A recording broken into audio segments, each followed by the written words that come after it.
Spheroids of Olduvai, a story found on a dead recorder in the Ngorongoro highlands. If you're listening to this, then you're already closer than you think. Not to me, I don't need your help anymore, to the whole. I keep replaying the moment in my head because it still feels like a choice I could undo. Like all I have to do is stop my hand from closing around a stone ball that has been waiting in the same place for what? 1,000,000 years? 2. Longer, if you count the time before anyone had words for years. We came to Olduvai for evidence. We found a cork. 1. The wind in the gorge doesn't move like wind anywhere else. It slides between the rock walls like something cautious, like a hand feeling for a latch. It brings dust so fine it gets into your teeth, into the seams of your boots, into the grooves of your fingerprints. Some mornings, the dust hangs in the air and the sun turns it into a veil, and the whole place looks like it's trying to remember itself. Olduvai Gorge is famous for bones and tools, for layers of volcanic ash that act like pages you can turn. Archaeologists come here the way pilgrims go to ruins, half for answers, half to be near the source of the question. Our camp sat on a flat patch of ground above one of the exposed cuts. 4 green tents, a shade canopy, a folding table littered with bags of finds, notebooks, sample vials. 2 land cruisers, one of them always threatening to die. Solar panels that never seemed to be at the right angle. A satellite phone that worked only when it felt like it. I was 28, newly hired by a university that liked my grant proposals and didn't know my nightmares. My name is Mara Kanathia, Kenyan by birth, trained in London, stubborn by nature. I'd come with a small team to survey a lesser-studied alcove on the eastern side of the gorge, where erosion had recently exposed a new face of rock. Officially, it was routine work. Unofficially, it was my chance to prove a theory I'd been laughed at for suggesting, that some of the stone spheroids found in Alduin contexts were not proto-hammers or pre-projectiles, or any of the labels we slap on silence, that they might have been something else entirely, objects with a purpose that wasn't about killing. I wanted to be right so badly I could taste it. My supervisor, Dr. Elaine Dufer, was 59 and carried his skepticism like a second spine. He spoke softly and moved carefully, which made his disapproval feel surgical. He'd only agreed to the survey because funding had been attached to my name like a tag on an animal.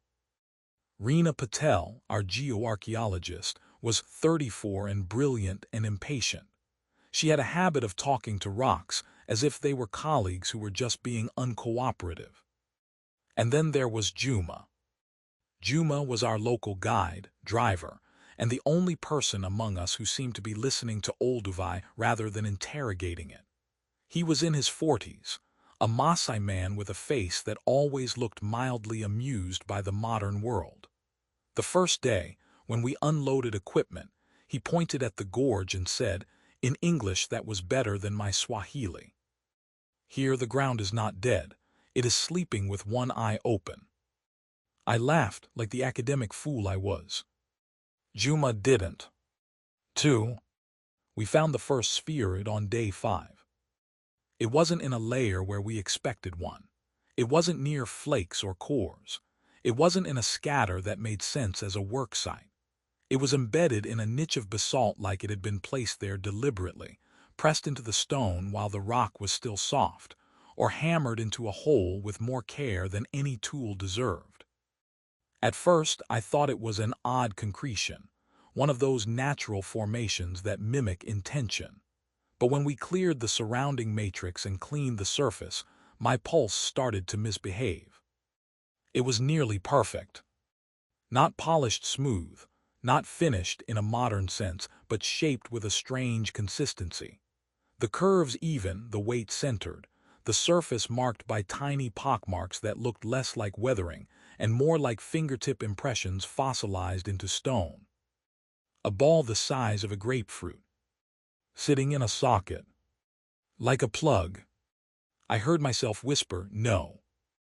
Elaine leaned closer, squinting through his glasses. "Interesting," he said, which was French for "I doubt your conclusion, but I'm curious about your embarrassment." Rena took out her hand lens, checked the interface. "Basalt," she said. "The cavity is older than the ball. See the rim. The rock has microfractures radiating out like it was forced in." Juma watched from a few steps back, his arms crossed. He didn't come closer. He didn't even shade his eyes against the sun. "Have you seen something like this before?" I asked him. He didn't answer immediately. When he did, his voice was lower. "There are stones the old people do not move." "Your elders?" Rena asked. Juma's mouth tightened. "Older." The spheroid had no obvious reason to be where it was. It wasn't a tool left behind. It wasn't debris. It was fitted. My hands were already itching for the extraction tools. Elaine caught my wrist, not hard but firm enough to remind me I was not alone. "We document first," he said. So we documented. Photographs from every angle, measurements, GPS coordinate, notes on the surrounding strata, samples of sediment. We mapped the cavity and the spheroid as if they were a crime scene. All of it felt like ritual. I told myself that was my imagination. I told myself a lot of things. That night the hyenas laughed in the distance, and the gorge answered them with a sound I didn't recognize. Not an echo, something deeper, like a throat clearing. 3. The second spheroid was found the next morning. Rena discovered it while measuring a fracture line 20 meters from the first niche. Another ball, another socket, another fit. 2 could be coincidence. 3 was design. By noon we had found 4. They weren't clustered like a cache. They were spaced, each one in its own cavity, like stops along a path. Each cavity was in a part of rock that was unusually smooth compared to the surrounding jagged face, as if the stone around the sockets had been handled more. Handled. I tried not to anthropomorphize basalt, but it kept inviting me to. Elaine grew quiet. Rena grew excited. I grew hungry. Every part of my training screamed at me to preserve context, to be careful, to resist the temptation to make the story fit my theory. But the sight of those spheroids made my chest tight in a way that had nothing to do with professional ambition. They looked like the ends of something. Like plugs in a body. If you've never done field work, you might think archaeology is romantic, sweeping sand off an artifact and revealing the past like a movie montage. The truth is slow and meticulous, and most days you find nothing but dirt and disappointment. So when you find something that feels like a door, you start imagining what's behind it. On day 7, I said the words out loud. "I think they sealed something," I told the team over dinner. We ate canned beans and rice under a sky so full of stars it looked crowded. Elaine raised an eyebrow. "Sealed what?" "A cavity," I said. "A void, not a tool-making station, not storage, something they didn't want open." Rena snorted softly. "You're not going to say portal, are you?" "No," I said, but the word pulsed in my mind like a bruise. Juma did not eat much. He picked at his plate, eyes on the dark line of the gorge. "The caves," he said suddenly. Elaine looked at him. "There are caves." Juma nodded once. "Not the ones for tourists, smaller, old, in the rock where the water used to go." "That's where the balls came from?" I asked. Juma's gaze slid to me like a warning. "No, the balls are to keep the caves from coming out." Rena laughed, a quick dismissive sound. "Caves don't come out." Juma's face didn't change. "You have never listened to a cave when it is hungry." The wind picked up. The canopy flapped. Somewhere in the dark, something knocked against the side of one of our fuel cans. A small sound, accidental, but it made me jump. My mind, so proud of being modern and rational, had already started to rehearse fear. I didn't notice until later. That night I dreamed of hands that weren't hands. Not claws, not fingers, more like pressure, more like the idea of grasping. In the dream, I stood in a narrow tunnel and the rock breathed around me. It wasn't alive. It was remembering being alive, and that memory made it move. In the tunnel, I saw spheres embedded in the walls like eyes closed tight. One of them opened, and I woke up with my tongue pressed hard against the roof of my mouth, as if I'd been holding in a scream. I told myself it was stress. I didn't tell anyone. 4. On day 8, we decided to extract one. No, let me be honest. On day 8, I convinced Elaine to let me extract one. I argued context. I argued microscopic residue analysis. I argued the need to examine manufacturing marks. I argued that leaving them in place would mean leaving the main question unanswered. Elaine argued caution. He argued ethics. He argued that we had no idea what we were doing. In the end, he agreed to the smallest risk. We would remove the most isolated spheroid, the one farthest from the others, and we would do it slowly, carefully, under controlled conditions. There are words archaeologists use like prayers: provenience, integrity, non-destructive. I repeated them as if they could protect me. We set up a shade canopy over the niche. We positioned cameras. Rena prepared sampling kits. Elaine stood close enough to stop me if he changed his mind. Juma did not come under the canopy.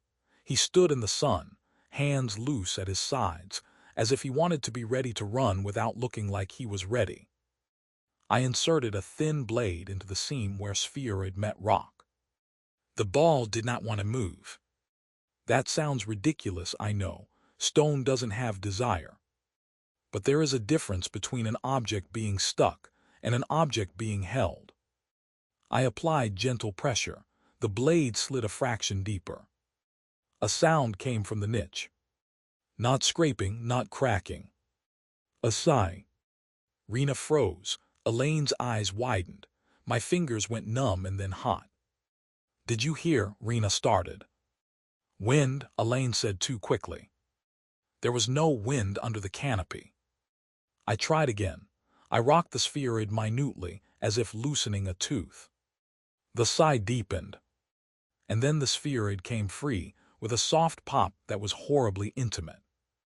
Like pulling a stopper from a bottle. The moment it cleared the rim, the air changed. Not temperature, not pressure, something else, like a shift in attention. Like the space around us stopped being empty and started being occupied by something that had been waiting. A smell hit me.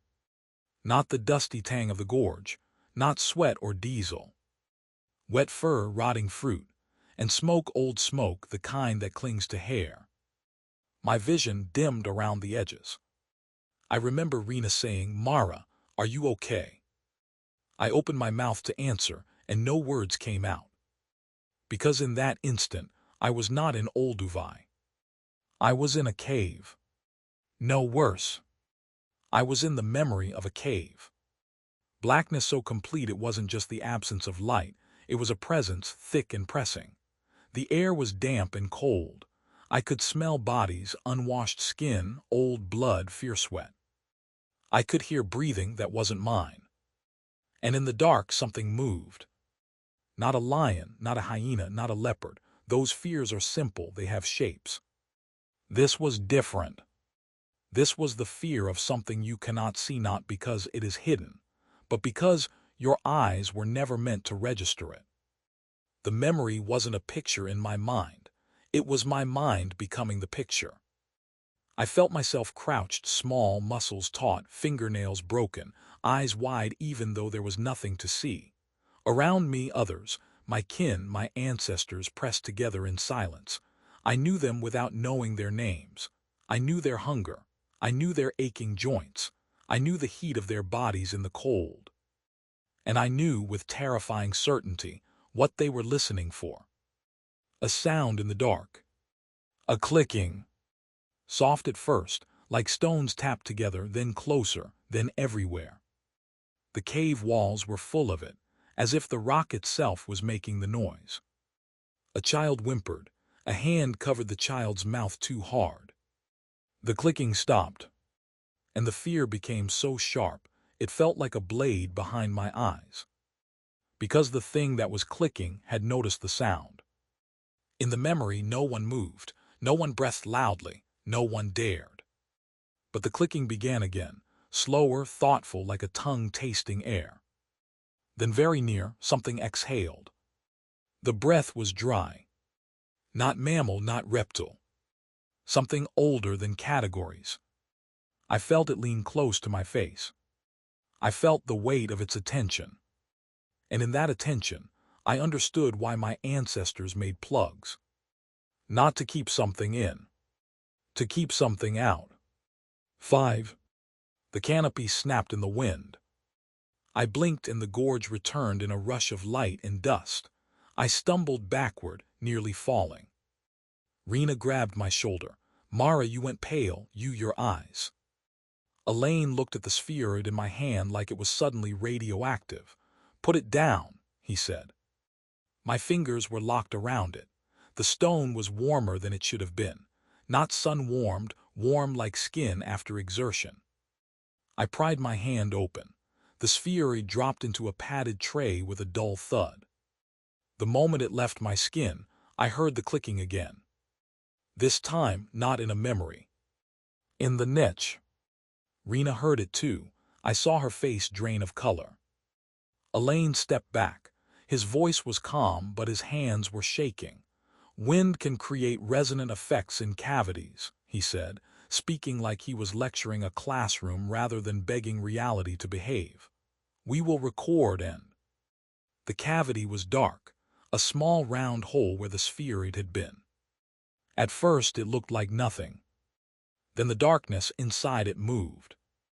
Not like an animal. Like a thought. The shadows in the hole rearranged themselves in a way that made my stomach twist, the way a face in a nightmare is wrong by millimeters. Something inside the cavity pushed gently outward, as if testing the boundary. Juma spoke from behind us, "Put it back." Elaine swallowed. It's only a cavity."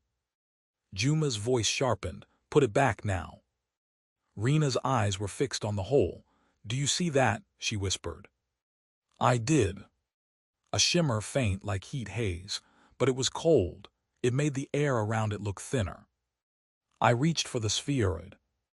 As my fingers touched it, the smell returned, and with it, a flicker of the cave memory, fear, bodies, the dry breath.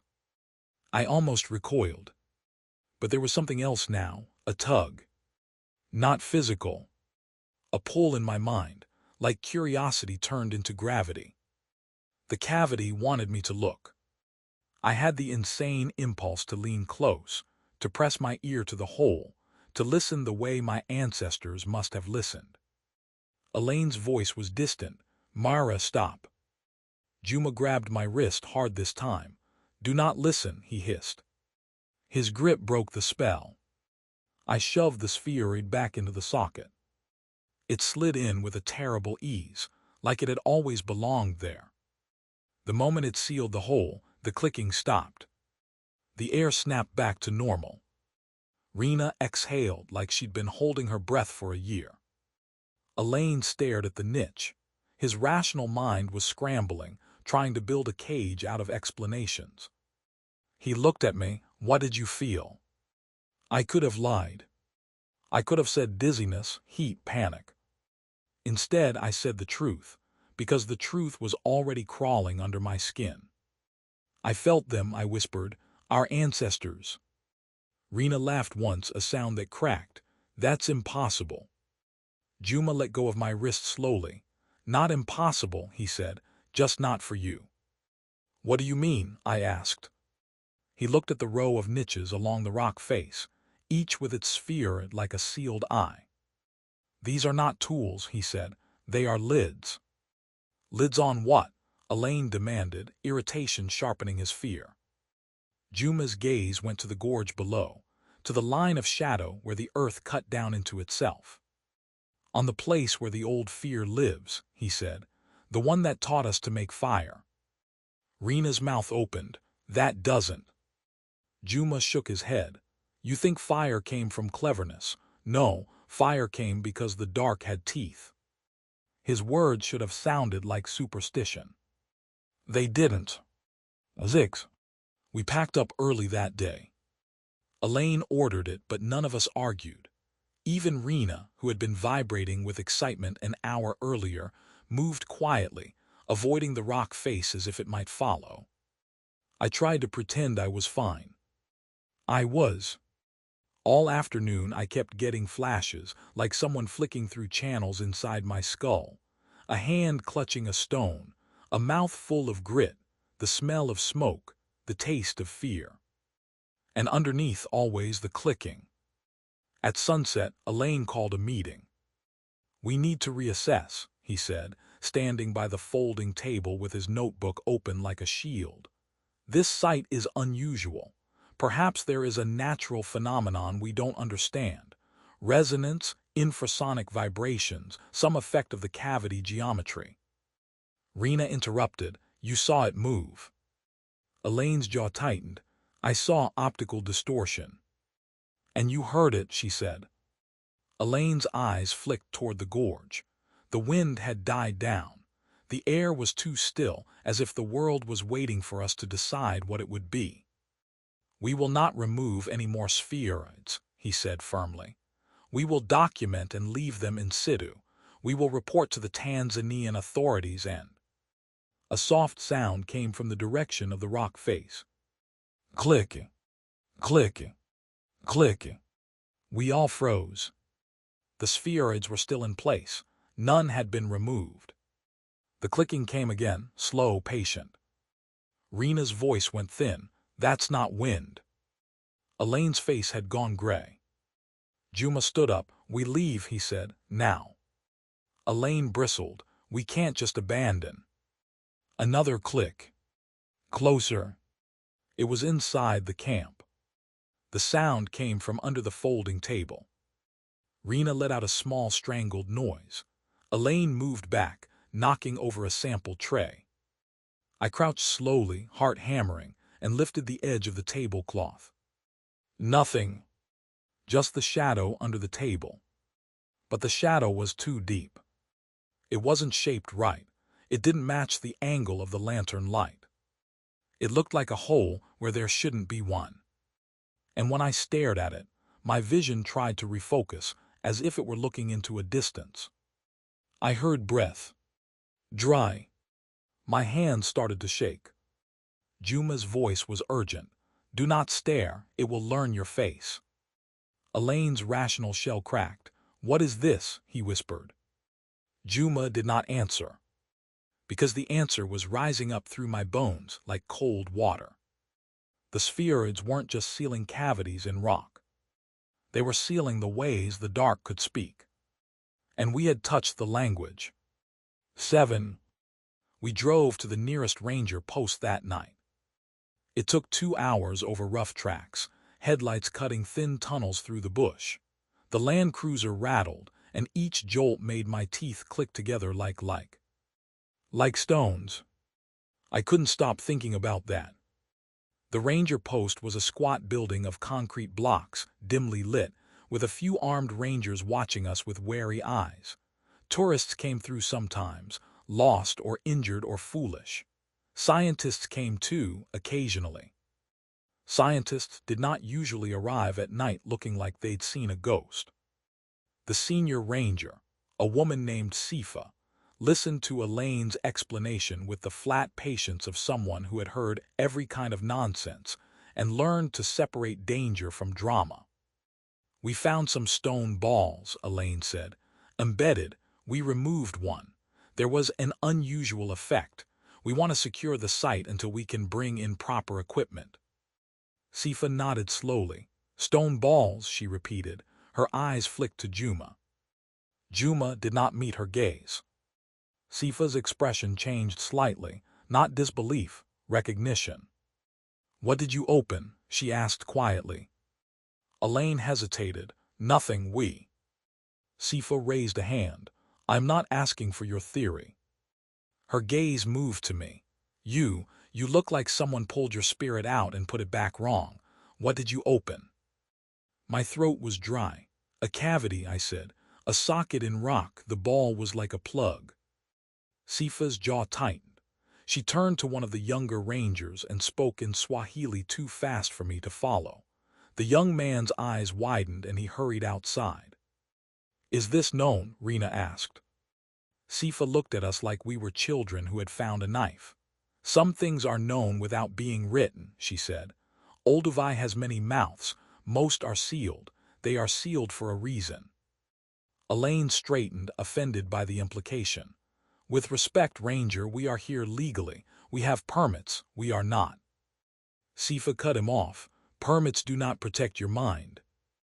I felt a chill. "You've seen this before." Sifa did not answer directly. "There are stories," she said, "about people who hear the old ones in the rock, about people who go into caves and come out with their eyes wrong, about people who disappear and leave only footprints that stop at a wall." Rena laughed, but it was desperate. "Stories are not evidence." Sifa leaned forward. "Evidence is what remains after something has eaten the rest." Silence fell like a weight. Outside, a hyena called. Something in the darkness answered, not a hyena, a click. Sifa's eyes snapped to the door. Juma stood so fast his chair tipped. "It followed," he said. Elaine shook his head. "No, that's impossible." Sifa reached under the counter and pulled out a small radio. She spoke into it rapidly, a crackle of response. Then to us. "You will stay here tonight," she said. "In the morning we go back with more men. We put back whatever you took." "We put it back," I said, immediately. Sifa's gaze held mine. "Did you put it back, or did you put it back in the right way?" My stomach dropped. "What do you mean?" Sifa's voice was low. "Sometimes a plug is not enough. Sometimes you must also close what you opened inside yourself." I didn't like the way she said, "inside yourself." I didn't like it at all. 8. That night I couldn't sleep. The ranger post had a spare room with 2 bunks. Rena and I lay there, the air stale, listening to the sounds of the building settling. Rena's voice came from the darkness. "We're overtired," she whispered. "Heat, stress, infrasound, there are explanations." "Do you believe that?" I asked. She didn't answer for a long time. Then softly, "I keep seeing hands, not human hands, but I can't describe them. It's like my brain refuses." My skin prickled. "I saw the cave." "You didn't see a cave," she said quickly. "You imagined." "I smelled it," I interrupted. "I tasted it. It was in me." Silence again. After a while, Rena spoke, voice trembling despite her attempt at steadiness. "What if it's some kind of neurological effect? A pathogen, spores. There are fungi that affect behavior." I almost laughed. "And they make shadows move." She didn't respond. The clicking started around midnight. Soft, slow, as if someone was tapping a fingernail against concrete outside. I held my breath. Rena held hers too. I could tell because the room went completely still. The clicking moved, circling the building. Click, click, click. And with each click, I felt a pressure behind my eyes, like something trying to tune my brain to a frequency. Images flashed. A man with heavy brow ridges crouched by a fire, eyes wide. A woman with scarred hands pressing a stone sphere into a crack in rock. A child crying, then being silenced. And then something else. Something that wasn't human. A shape in the dark that was not quite a shape. A suggestion of angles where angles shouldn't exist, like a spider made of negative space. In the image, it leaned close to the group huddled by the fire. It wasn't attacking. It was learning. Feeding on the pattern of their fear, the way a mouth feeds on food. My heart pounded so hard, I thought it would shake the bunk. Rena whispered, "Do you feel that?" "Yes," I breathed. The clicking stopped. For a moment, the world held its breath. Then there was a sound at the window. Not a knock. A soft scraping, like something pressing gently against glass. I didn't move, I didn't blink. Rena started to sob quietly, trying to keep the sound inside her chest. And then, from the corner of the room, the darkness deepened. Not because the light changed, because the shadow became thicker. A hole opened where there should have been a corner. I felt the pull again, the awful curiosity, the gravity of attention. The hole wanted me to look. It wanted me to remember. My head started to turn despite me. Rena made a sound of pain and clutched her face, nails digging into her cheeks. "No," she whispered. "No, no, no." I remembered Juma's words, "Do not stare. It will learn your face." I squeezed my eyes shut. In the darkness behind my eyelids, I saw a cave. And in that cave, something clicked its teeth in pleasure. When morning came, the room looked normal. The corner was just a corner. The window was intact. There were no marks. But on the floor, in a thin layer of dust blown in under the door, there were prints. Not paw prints. Not boot prints. Small round impressions, like someone had pressed a smooth ball into the dust and rolled it. A trail. Leading toward the door. Leading out. 9. At dawn, we returned to the site with rangers. Sifa came with 6 men, rifles slung casually but eyes sharp. Juma drove. Elaine sat rigid in the passenger seat, jaw clenched as if holding his worldview in place by force. Rena and I rode in the back, silent. The gorge looked the same in the early light, beautiful, indifferent. But now every shadow felt like a throat. When we reached camp, the tents were still standing. But the shade canopy had been torn down. Sample bags were scattered like someone had rummaged through them, not stolen, spilled. And the folding table had been flipped. Elaine's face went slack. "Animals," he said automatically. But animals don't open zippers neatly. Animals don't uncap vials. Animals don't rearrange notebooks. Rena walked to her tent and froze. "My notes," she said, "they're stacked." Her notebook lay open on the ground, pages fluttering, but the loose sheets of stratigraphy drawings had been placed in a neat pile on top, aligned. A message. Sifa crouched by the rock face, studying the niches. All spheroids were still in place. Except one. The isolated one we had removed and replaced. The spheroid sat in its socket, yes, but it was wrong. It protruded by a centimeter, as if not fully seated. A gap barely visible. Like a lid left ajar. Sifa's voice was harsh. "Who touched this?" I swallowed, I put it back. Sifa glared. "You pushed it in, you did not seal it." "How?" Elaine snapped. "It's a stone in a hole." Sifa stood, "Because this is not only stone." She gestured to me. You opened it, you must close it." My stomach clenched. I did close it. Sifa's gaze was steady. "Then why is it breathing?" I stared. The gap between spheroid and rock was so thin I almost missed it. But as I watched, dust near the seam shifted in tiny puffs, as if air moved in and out. The niche was inhaling. My mouth went dry. What do I do? Sifa pulled a small pouch from her belt. She opened it and poured something into her palm, fine gray powder. "Ash." She held it out. "This is from a fire that has not gone out in my family since my grandmother's grandmother," she said. "Fire remembers the dark. Put it on the spheroid, then press it in, and do not think of the cave." "How can I not think?" "Do it," she snapped. My hand shook as I took the ash. It felt soft, almost oily. I rubbed it onto the spheroid's surface, leaving gray streaks. The moment the ash touched the stone, the clicking began in my teeth. A vibration. A hum at the base of my skull. The world narrowed. I could feel the cavity behind the spheroid, like a pressure chamber. I placed both palms on the stone ball and pushed. It resisted. Not physically, psychically. Like pushing against a fear that has decided it is safer than hope. My arms trembled, I pushed harder. And as I pushed, memories surged. Not mine. Hundreds, thousands. A stampede of images, sensations, terrors.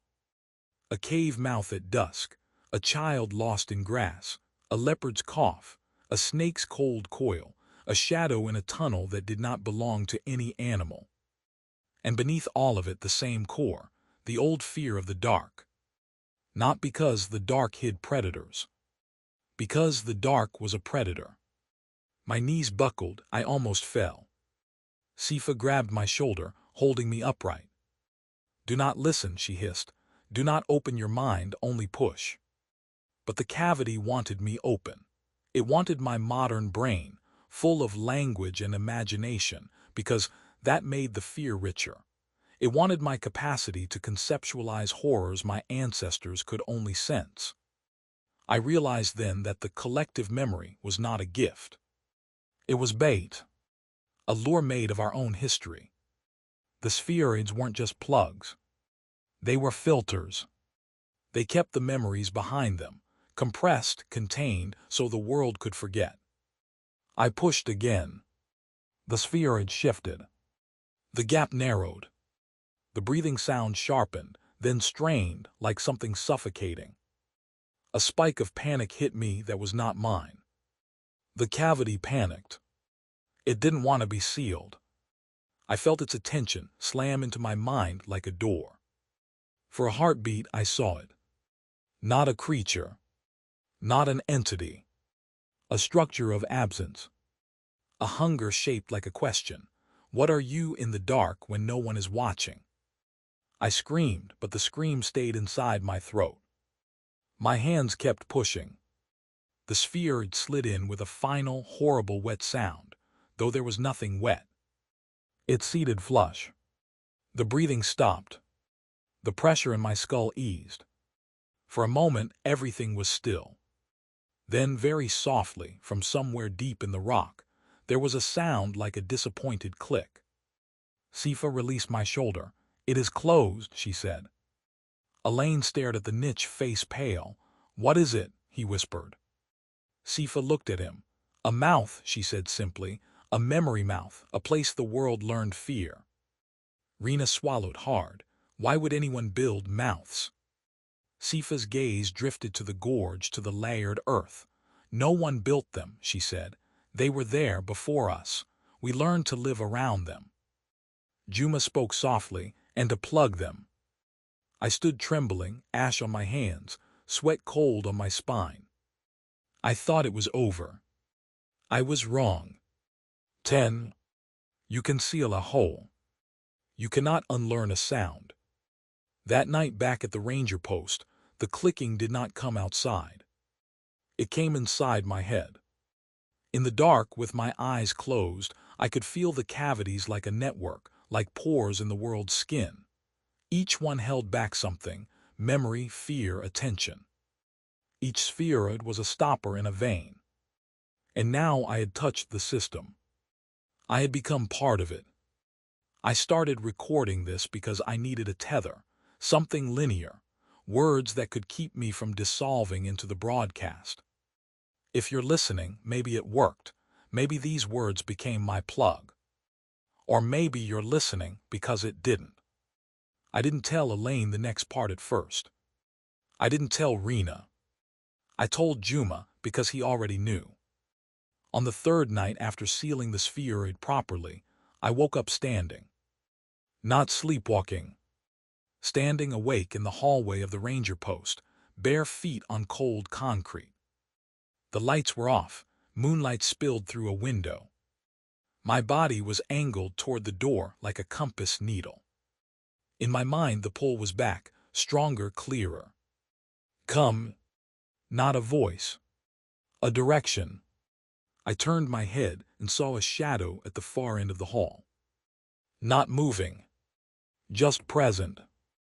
In its presence, I felt an immense patience, as if it had all the time in the world because it had been here before time mattered. I tried to step back. My body stepped forward. The shadow didn't chase me. It didn't need to. It was reeling me in with my own curiosity. I bit my tongue hard enough to taste blood, hoping the pain would snap me out of it. For a second it worked. I staggered, and the shadow changed. It sharpened at the edges, as if it disliked resistance. In my skull, memories flared, caves, fear, the dry breath near my face. I understood then what the thing wanted. It didn't want to kill me. It wanted to be remembered. Not by me as an individual. By my species. It wanted to climb back into the collective mind, through the doorway we had built out of fear. The spheroids weren't just stopping it from coming out physically. They were stopping it from infecting our shared story. My ancestors had plugged the mouths so the world could forget the shape of the dark. And we had been forgetting for 1,000,000 years. Until I pulled the stopper and let the broadcast leak. Now the forgetting was failing. In the hallway, I forced myself to whisper, "No." The shadow quivered, like a reflection disturbed. Then it did something that made my stomach turn. It clicked. Not with teeth. With stones. A sound that wasn't sound but pattern. A rhythm that matched the way my molars fit together, the way the spheroids fit their sockets. Click. Click. Click. Each click was a question, tapping at the weak points in my mind. Are you afraid? Do you remember? Will you open? My body moved again. And then Juma was there. He came out of a side room, grabbed me by the shoulders, and shoved me hard against the wall. The impact knocked the breath from my lungs. Pain flared. The spell broke. The shadow at the end of the hall thinned, like smoke losing its shape. Juma held me steady, face close. "You listened," he said, not accusing, stating a fact. "I didn't mean to," I gasped. "You opened," he said. "Now it knows you are a door." Tears rose hot in my eyes. How do I close it? Juma's gaze was grim. "You must plug the hole in your head." That was not a metaphor. Not to him. And increasingly, not to me. 11. Sifa arranged a meeting with an elder the next day. His name was Mz Baraka. He lived in a small boma near the edge of the conservation area, a place of thorn fences and low huts, goats and smoke. He was very old, older than my sense of time liked. His eyes were cloudy but focused, as if he was looking not at us but through us.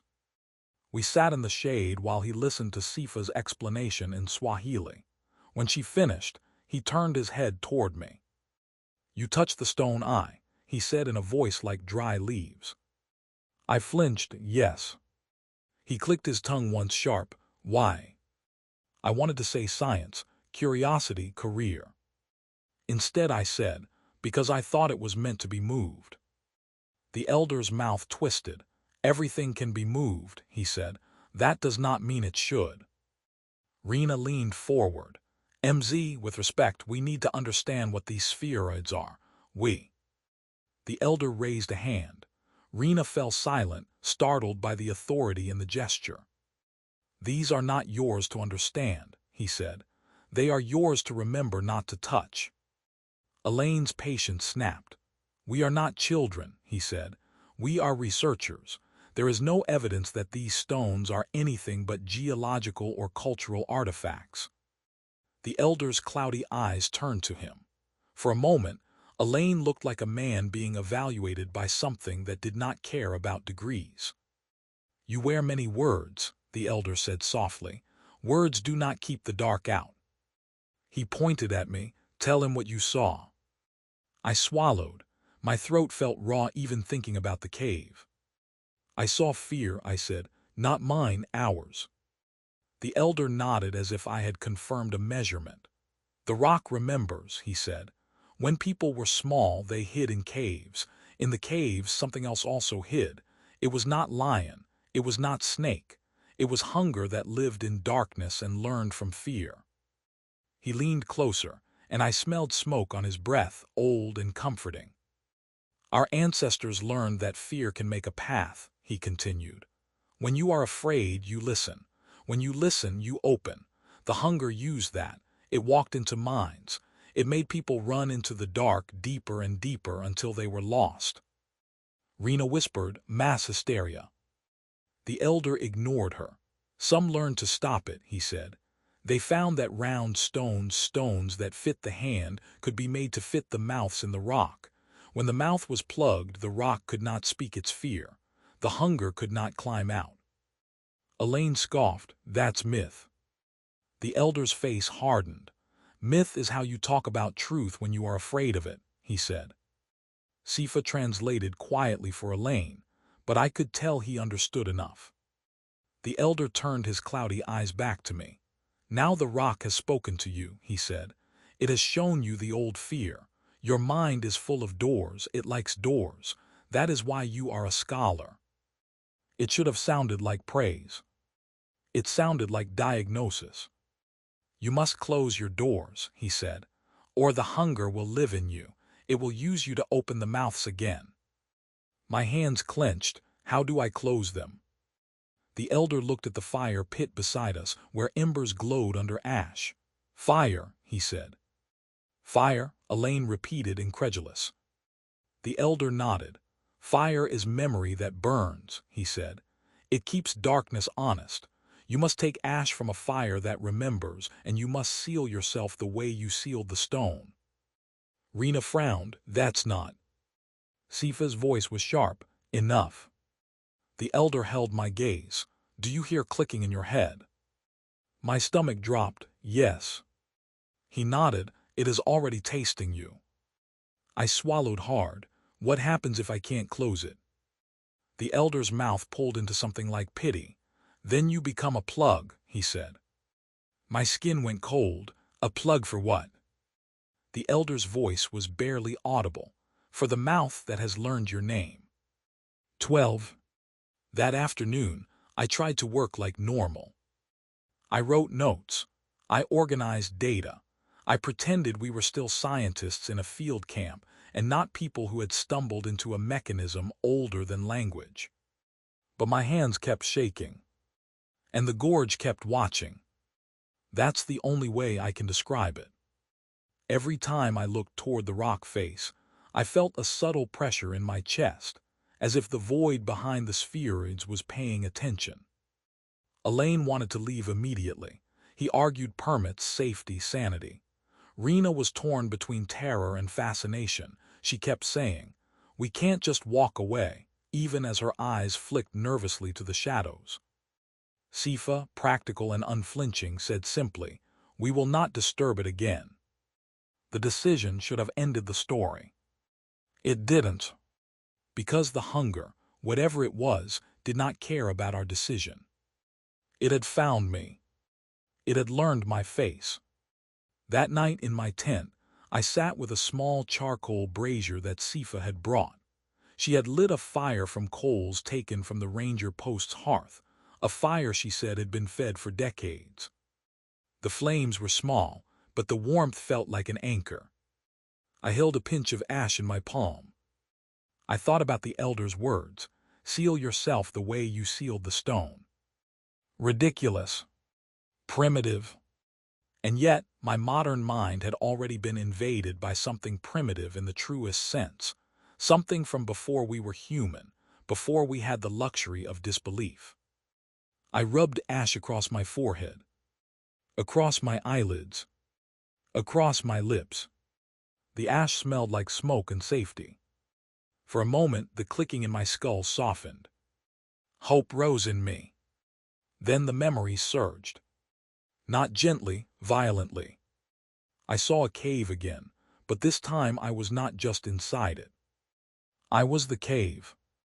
My mind became a hollow space, and fear moved through it like wind. In the darkness, the hunger was there, not as a shape but as a pressure. It pushed against the inside of my skull, seeking the thinnest point. I felt it find a crack. A childhood memory. Me hiding under a bed during a thunderstorm, heart pounding, imagining monsters in the dark. The hunger pressed into that memory like a finger. The thunder became clicking. The monster became aware. My breath hitched. I clutched the ash tighter. I whispered no. The hunger clicked once, amused. It had so many of my fears to choose from. We modern humans think we are less afraid than our ancestors because we have electric lights, locked doors, rational explanations. We are wrong. We have simply diversified our fear. And that gave it a buffet. The ash ritual wasn't enough. The elder hadn't told me everything. He couldn't, maybe he didn't know. Because the hunger was not just old. It was adaptive. It learned. It updated. It was the dark evolving. And now it had access to my imagination. In my tent, the lantern light flickered, shadows danced. A corner of the canvas deepened. I felt the pull. My head started to turn toward it. I forced my eyes shut. Inside my skull, I heard a dry exhale close to my face. I felt the urge to open my eyes to see.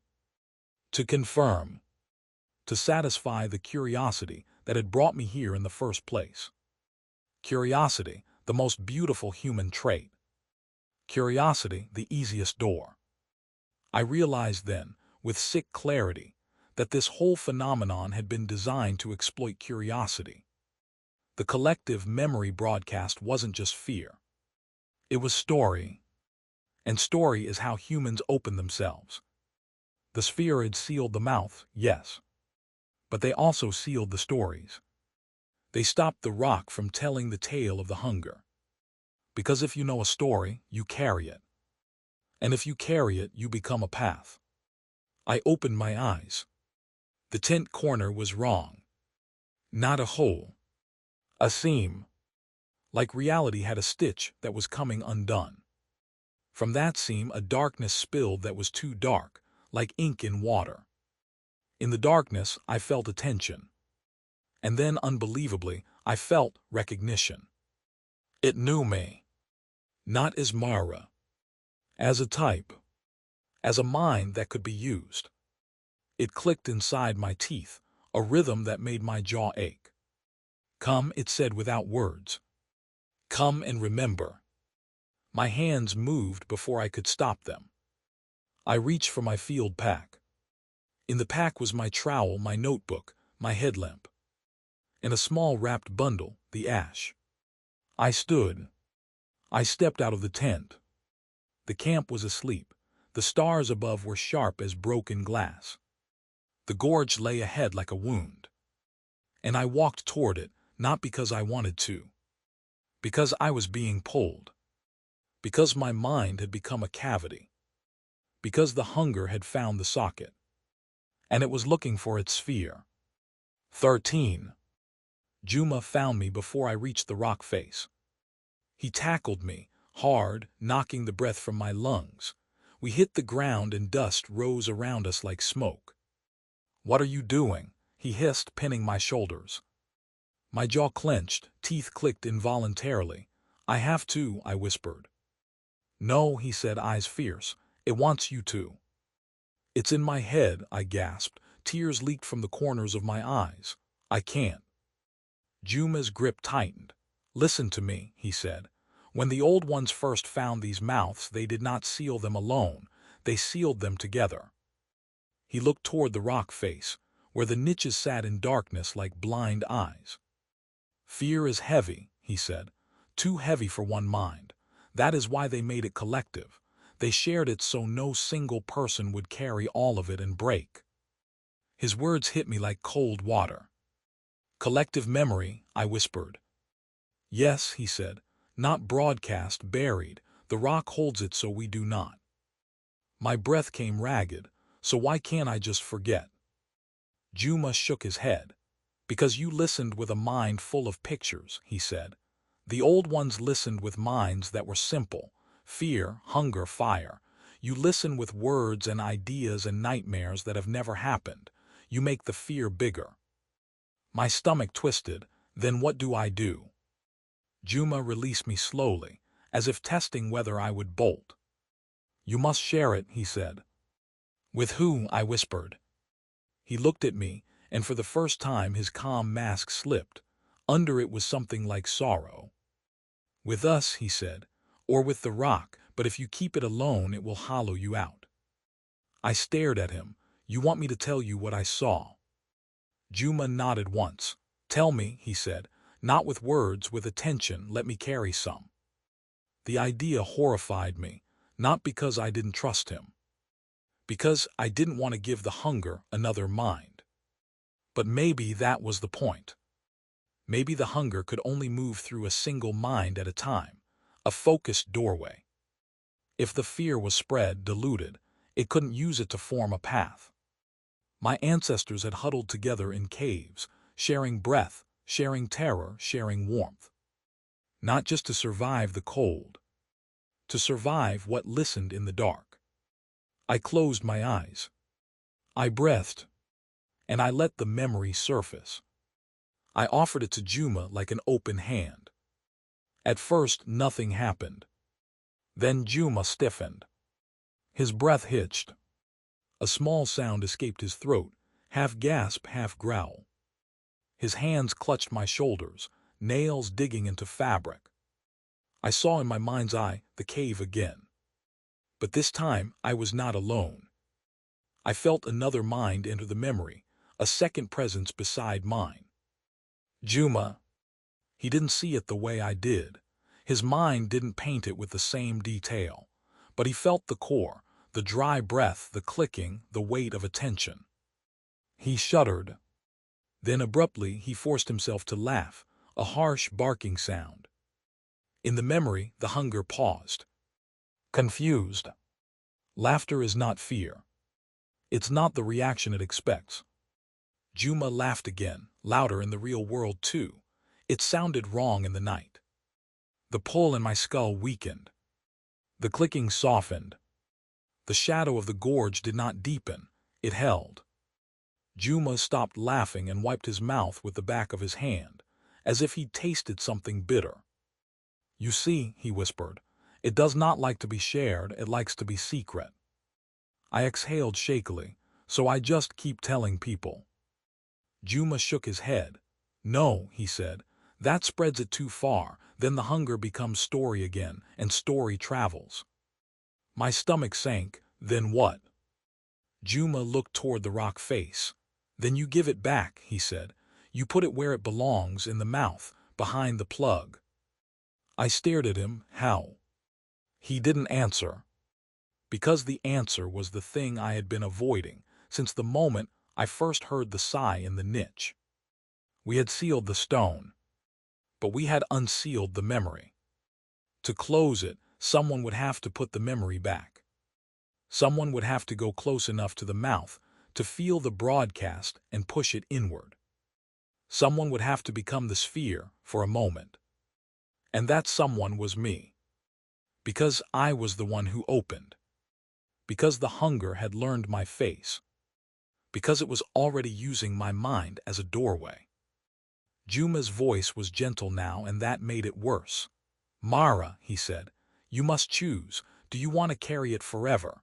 Or do you want to seal it knowing it will never be forgotten again, only stored?"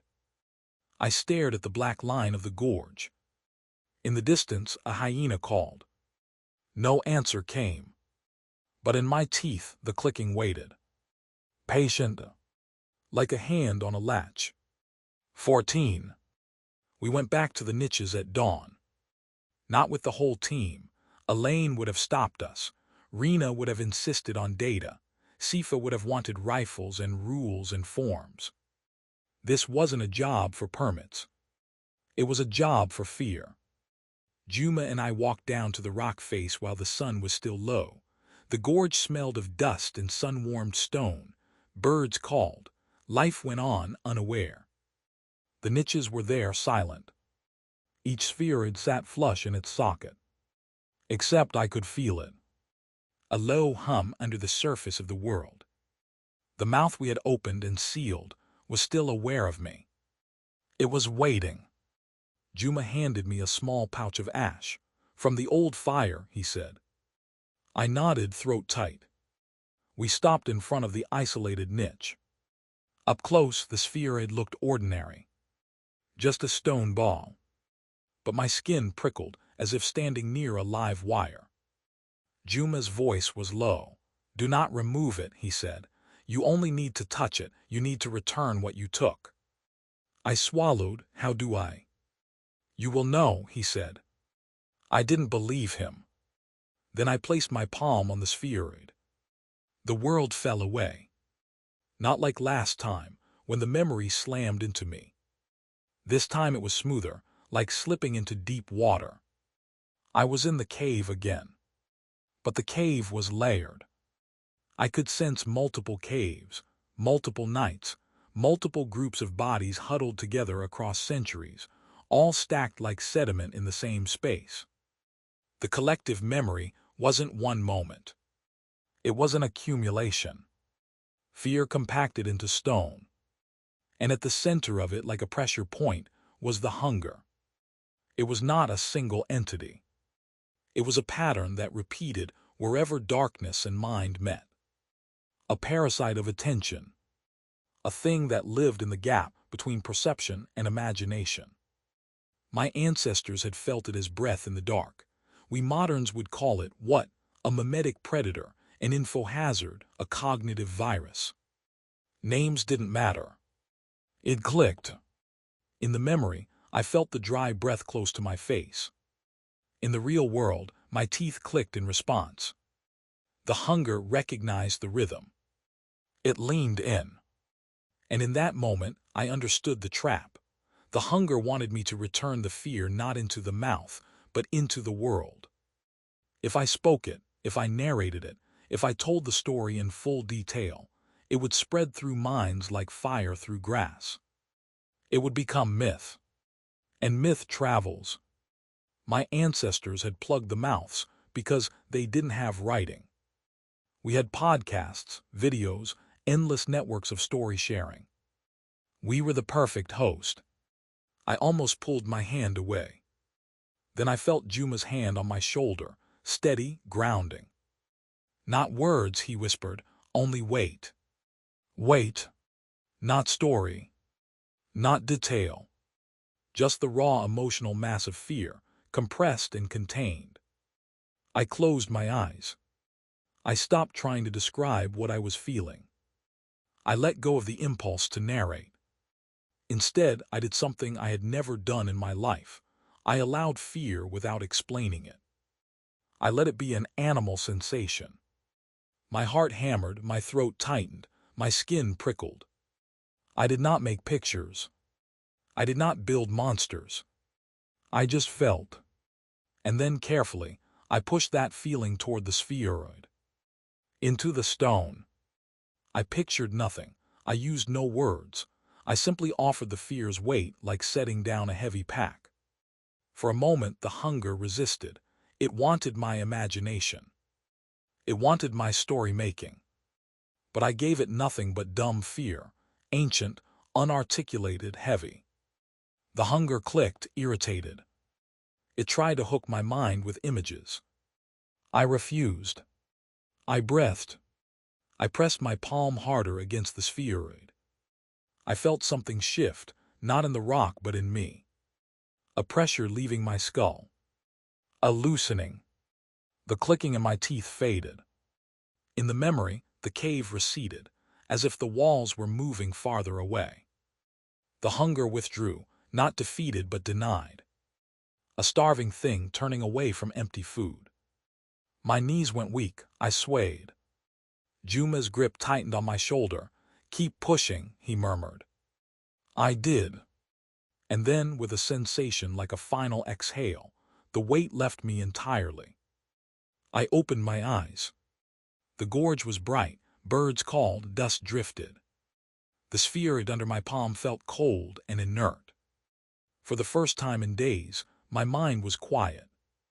No clicking. No pull. No cave behind my eyelids. I sagged, relief flooding me so hard I almost sobbed. Juma let out a long breath. "It is back," he said softly. I nodded, shaking. "Is it over?" Juma looked at me with a sadness that felt like history. For you, he said, maybe. I frowned. What do you mean? Juma's gaze went past me, to the line of niches stretching along the rock face. Now you know where the mouths are, he said, and the mouths know you know. My stomach tightened. Some knowledge is a relationship, he continued, not a fact. You cannot unknow it. I swallowed, but it can't reach me now. Juma's expression was unreadable. It reached you because you opened it, he said. If you never open it again, it will not speak. I nodded, clinging to that. Then Juma added quietly, unless someone else opens it, someone who likes stories. My blood went cold. I looked back at the spheroids. They were just stones. Silent. But behind them, the rock remembered. And somewhere in that memory, the hunger waited with infinite patience. Because that's what the dark does. It waits. 15. We left Olduvai 2 days later. Elaine filed a report that sounded like geology and caution. Rena tried to write her findings without describing what she'd felt, and she failed. Every sentence came out like a confession. Sifa locked down the site, posted rangers, and did not speak of mouths or hunger in official channels. Juma drove me to Arusha and said goodbye with a long look that felt like a warning wrapped in kindness. Do not tell the story, he said. I won't, I promised. He nodded, but his eyes didn't believe me. Because he knew what I know now. Humans tell stories the way lungs breathe. We do it to survive. We do it to make fear manageable. We do it to share weight. And sometimes, sharing weight is exactly what the hunger wants. I tried to keep silent after I flew back to London. I tried to bury it in papers and lectures and grant applications. I tried to pretend my mind was my own. But the quiet didn't last. Not because the clicking returned. Because I started noticing something else. In the subway, when the train entered a tunnel, people's faces changed for a split second, subtle tightening around the eyes, micro-expressions of alertness, a primal tension. In lecture halls, when the lights dimmed for a presentation, the room's mood shifted like a herd sensing a predator. In my apartment at night, when the streetlights flickered, I felt the old fear stir, not mine, not conscious, but embedded in the body. The collective memory. It's still there in all of us. We forgot the details, but we kept the reflex. We learned to fear the dark before we learned to love anything.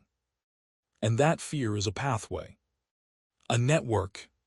A system. The spheroids are only one set of plugs. There are other plugs in other places, in other forms. Locks, rituals, habits, stories told the right way so they don't open the wrong door. I started seeing spheroids everywhere in my mind, round shaped ceiling cracks, bottle stoppers, buttons, sockets, eyes closed. Then one evening, in the university archive, I came across a photograph from an old expedition. A black and white image of a rock face in Olduvai, taken decades ago. In the photo, the niches were visible. And in one niche, the spheroid was missing. I stared at the image until my eyes watered. A cold pull stirred in my skull. Not as strong as before. But present. Come, it whispered without words. A question tapping at my mind seam. Who opened it before you? Who will open it after? I sat down hard on the archive floor, breathing fast. Because I realized something that made my skin go cold. The spheroids are not permanent. They get removed. They get lost. They get stolen. They get studied. They get displayed in museums, labeled stone ball, function unknown. And every time one is removed, the rock speaks again. Not with sound. With memory. With fear. And somewhere in that broadcast, the hunger takes notes. It learns new minds. New stories. New ways to become remembered. So here is what I am doing, and why this recording exists at all. I am making a plug. Not for the rock. For you. If you are listening, you have already let the story in. I am sorry. But I am also hoping. Because I am not telling you the details of what I saw. I am not painting it for you. I am not giving your imagination a feast. I am only giving you the weight. The fact. The warning. There are mouths in old stone, and some of them remember us. If you ever go to a place where the rock has round stones fitted into smooth holes, if you ever feel the urge to pull one free just to see what happens, understand that your curiosity is not purely yours. It is a door. And the dark is patient. I'm going back to Tanzania tomorrow. Not to excavate. To return what doesn't belong in me. Because even after the ritual, even after the sealing, there is still a thin crack in my mind where the hunger once pressed. It hasn't clicked again. But sometimes in the moment just before sleep, when the room is darkest and my eyes are closed, I feel a dry breath close to my face. Not touching. Just waiting. As if listening for me to make a sound. So I will end this recording now. I will seal it away. And if you are wise, you will not share it. Not as entertainment, not as a thrill, not as a story to tell in the dark. Because the difference between a warning and a lure is only the way you listen. Click. Did you hear that? Don't answer.